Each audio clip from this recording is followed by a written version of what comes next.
Hi everyone, I'm Shilpi and I'm a UX researcher at Pandora Group. And today I'm going to talk about why UX research doesn't need to break the bank.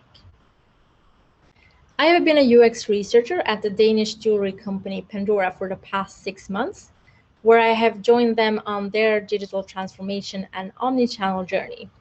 Before Pandora, I worked at the Swedish furniture retailer Ikea, where I, for the last year and a half, in the middle of their digital transformation, was the acting global head of UX UI, with the responsibility to build up an in-house UX UI team from the ground. I also did some hands-on work on some products as a UX researcher, and one of these was an augmented reality game. So IKEA wanted to explore the opportunities of creating an AR game that would be played in store. And this was a rather complex product. First, we have this immersive technology where there's still a lot to learn in terms of best practices. And we're not only designing for a user-friendly mobile experience, we also have to keep in mind the technical requirements needed for the app because augmented reality apps tend to eat a lot of battery.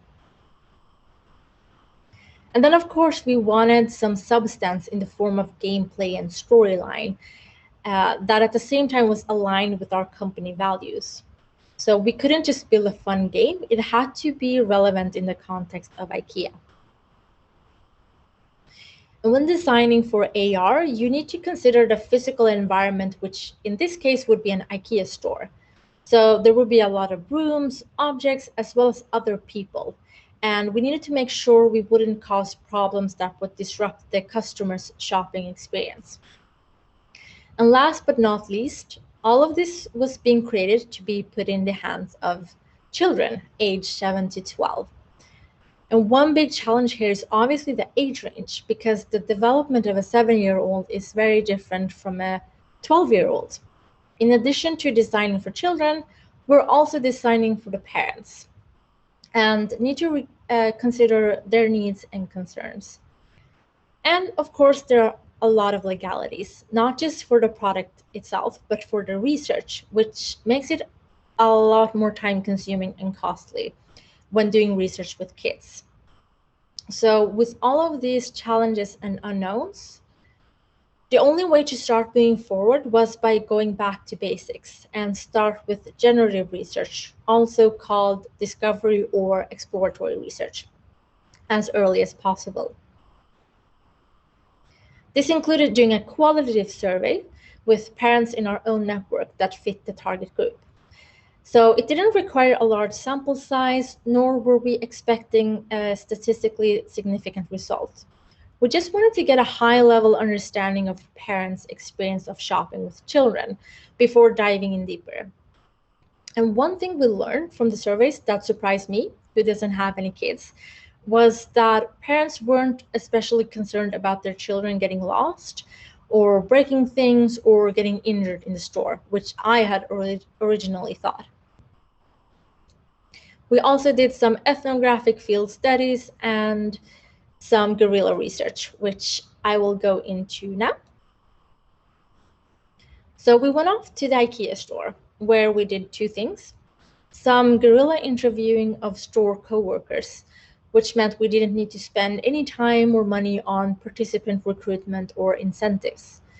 And the coworkers shared struggles around having to monitor kids from going into restricted areas or climbing onto the shelves in the warehouse.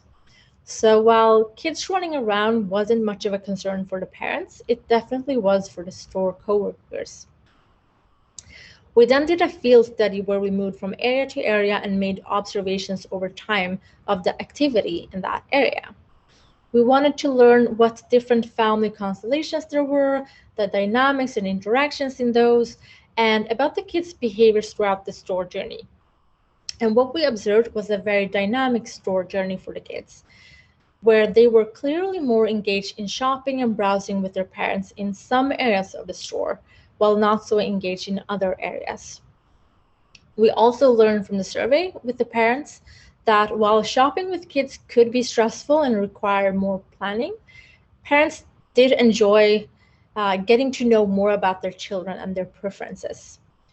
So we already knew that we didn't want the game to be too immersive for safety reasons, but now we had learned about how this could also affect the shopping experience for the entire family as well. So as we started to have some design pillars in place for the game, we needed to start testing. And as I mentioned before, recruiting kids can be a bit time consuming with both legal and logistical considerations. So we did some guerrilla testing where the team members who had children tested with them at home.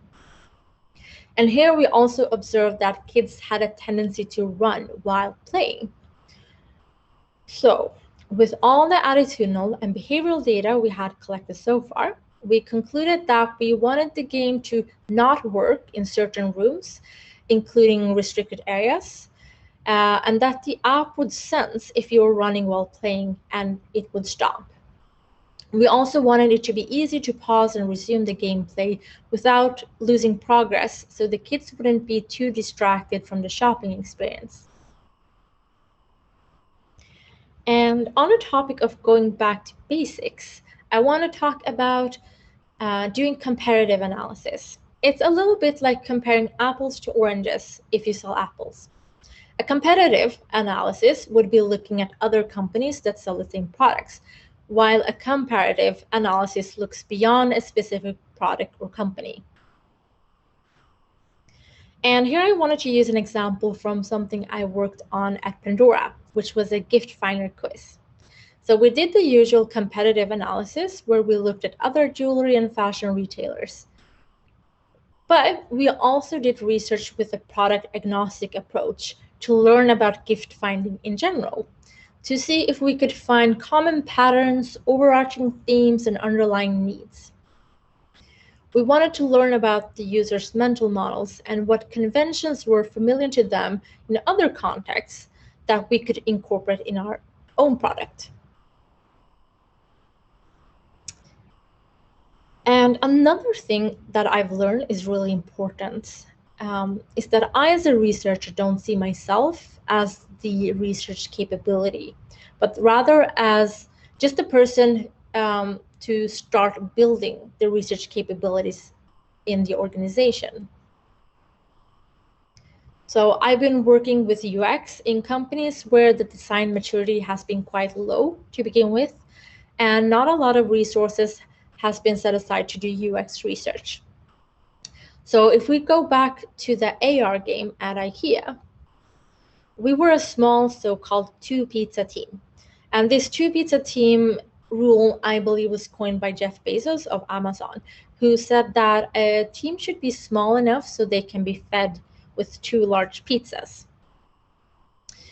And seeing that this product was much more complex than if we were just building a website, for instance, a lot of these pizza slices had to be reserved for the technical development of the product, and not a lot was left for UX. So in order to make ends meet and conduct quality research, I needed to maximize insights and minimize having to negotiate and justify conducting research, which isn't uncommon, especially as it is difficult in general to measure the ROI of generative research.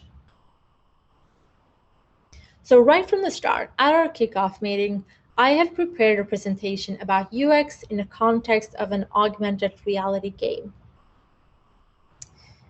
I needed my team to be my partners in the research, and for that to be possible, I gave them an introduction into some of the areas we would need to do research in and why. This was to give them a foundational understanding of important topics, such as the physical and cognitive development of children, so that we could have a more collaborative approach to the research. And when insights and recommendations would be presented, it would hopefully make more sense to them. If we jump over to Pandora again, where I had joined a small digital experience design team as the first UX researcher. Here, my goal, again, was not to be the research capability, but to build the capabilities within the team to plan, conduct, and interpret research. I work with some really skilled UX designers who all have some experience doing research, but UX design is a very broad subject, and everyone has different experiences and sets of skills at different levels. So one thing I'm doing to make sure I don't go through subjects people already know is a self-assessment exercise where we put up a bunch of words and topics and do dot voting to identify areas my team members could use more deep diving sessions into. And then I run sessions based on those gaps so that the entire team is being upskilled when it comes to research. And all of this talk about building the research capabilities by including and involving the team, it's not just to alleviate my workload. It's because when people feel included in the creation of something, they will also feel ownership and responsibility for that, which in the long run helps get stakeholder buy-in and in building the maturity in the organization. And I personally prefer thinking in terms of partnerships and co-creation than stakeholder management, which I feel more sounds like a chore. And finally, maybe a bit obvious point, but working on reinventing the wheel is not completely uncommon and is such a waste of resources. So in making sure to get the most of what you have at IKEA, one thing we did was to create a research channel. For this, we used Slack, but the tool doesn't really matter here. We had a channel called Experience Design Research with day-to-day communication, sharing, asking questions. There's so much data and insights floating around in people's inboxes, private folders, and in their heads. So this was a way to connect people across the company to each other much faster. Faster than having to hunt someone down by going from person to person. And the channel was for everyone who worked with or benefited from data and insights about the customer. So the channel could be used to see if there's anyone who has experience in something, not necessarily from the company you're in, but from previous jobs, or to announce what you're doing and create transparency of the work and anticipation as well of there soon being some insights to be shared. So it helps connect people to insights easier. It could also be that someone would ask a question that you yourself asked a while back and got help with, so that you can now help others with that question as well. This alleviates the pressure of people being the single point of contact for certain types of questions, and it helps resurface existing research. And one way to make more out of existing research is to increase the visibility and accessibility of it, and not have it buried in tools and dashboards that require special accesses and a PhD to decipher. At IKEA, we had monitors placed in the middle of the office with customer insights data and a live social media feed where we could see in real time what people were saying about IKEA. So this gave everyone the opportunity to get a snapshot of the customer experience and brand perception of the company, regardless of what team you worked in. And similarly, I've seen other companies put up posters of their personas or journey maps around the office. And I think that's a simple but great way to make the user experience and needs more visible and tangible for all coworkers. And finally, one of my favorite things to do is to extend to people outside my company and create an external network for sharing knowledge and insights. One example of doing this is when I work with UX research for a recommendation engine at IKEA. I was doing some comparative analysis of other recommendation engines and found Netflix to have a very interesting one. So I reached out to them, and me and a few of the engineers on the team met with the team at Netflix to exchange learnings. Jacob Nielsen said that users spend most of their time on other sites, which I think is true for all. Your customers spend most of their time with other companies, which is why I find it so valuable to extend to organizations outside your own industry or sector who are working with similar challenges, features, or have the same target group as you. And then you can have a mutual exchange of insights that help you better understand your customers. And this relates back to what I was saying earlier about comparative analysis and to look to build a greater understanding of underlying needs and motivations of people in order to build better products. So, to summarize what I have found to be key components of gathering insights through research when resources are scarce, doing generative research, such as ethnographic field studies or comparative analysis in addition to competitive analysis, and doing it early as a means to mitigate risks. If you are juggling a lot of requirements and unknowns, not conducting research until after you've started building the product can prove to be a very expensive lesson. Now, if you are someone who does research in your company, try to build the research capability of your team. Train them in assessing research needs as well as planning, executing, and interpreting research. Have your colleagues be your partners in research. And if you are not conducting research today, find out who does and see how you can contribute to being more data and insights driven.